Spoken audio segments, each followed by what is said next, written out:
প্রায় সময়ই আমি স্ট্রিট ফুড খাওয়ার জন্য সন্ধ্যাবেলায় বাইরে চলে আসি।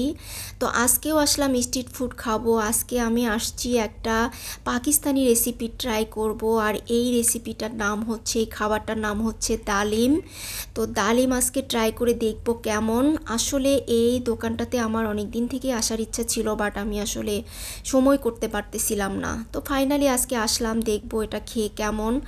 আসার পর তো দেখি যে একদম গরম গরম সব কিছু চুলার উপরে ওনারা রেডি করে রাখছে, জাস্ট অর্ডার করলেই হচ্ছে দিয়ে দেয়। আমিও একটা অর্ডার করি। আসলে আমাদের দেশের যে হালিমগুলো পাওয়া যায় ঠিক সেই রকমই অনেকটা এটা, তবে এটার থিকনেসটা অনেক ঘন।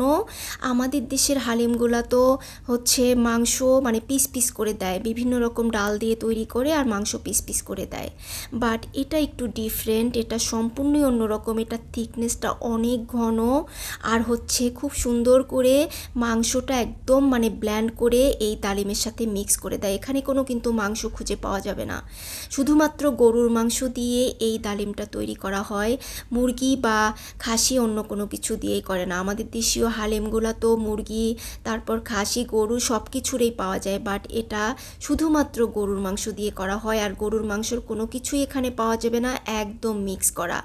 উপরে খুব সুন্দর করে বেরেস্তা দিয়ে দিছে। বেরেস্তাটা দিয়ে খাওয়ার পর তো আমার কাছে ভীষণ ভাল লাগছে, মনে হচ্ছিল যে ইউনিক কিছু খাচ্ছি, মানে টেস্টটা একটু ডিফারেন্ট, আমাদের দেশের হালিমের মতো না।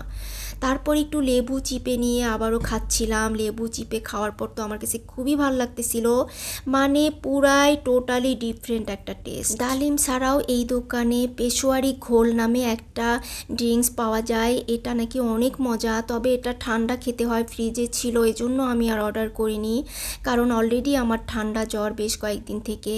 তবে এই ডালিমটা আমার কাছে ভীষণ ভালো লাগছে। আর এই ডালিমটা তৈরি হয় হচ্ছে বিভিন্ন রকমের ডাল আর হচ্ছে পোলায়ের চাল, বাসমতি চাল আর ওনাদের সিক্রেট মশলা দিয়ে এই ডালিমটা তৈরি হয়।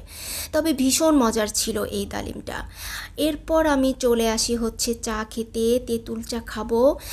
তেঁতুল চাটা বানাচ্ছে আমার সামনে, এই তো কাঁচামরিচ দিয়ে দিল, আগেই পুদিনা পাতা দিয়ে দিছে, তারপর হচ্ছে বিট লবণ, এরপর চিনি, তারপর হচ্ছে তেঁতুল, এরপর চা, গরম পানি, সব কিছু দিয়ে এই তেঁতুল চাটা বানানো হয়। আর এই তেঁতুল চাটা তো আমার খুবই পছন্দ, আমি যখনই টিএসসিতে যাই তখনই আমি এই তেঁতুল চাটা খাই। তো যাই হোক, এখন আমি বলে দিচ্ছি এই ডালিম যদি কেউ খেতে চায় তাহলে এই অ্যাড্রেসটা হচ্ছে শনি রাখরা দেশ বাংলা হসপিটালের সামনেই, মানে এখানে যে স্ট্রিট ফুড, শনি রাখরা যে স্ট্রিট ফুডগুলো পাওয়া যায় ঠিক সেই রোডটাতে আসলেই এই ডালিমের দোকানটা চোখে পড়বে। আর ডালিম পাওয়া যাবে বিকাল 4টা থেকে একদম রাত 10টা 11টা পর্যন্ত দোকান খোলা থাকে। ডালিমের দোকানের পাশেই কিন্তু আবার এই তেঁতুল চায়ের দোকানটাও।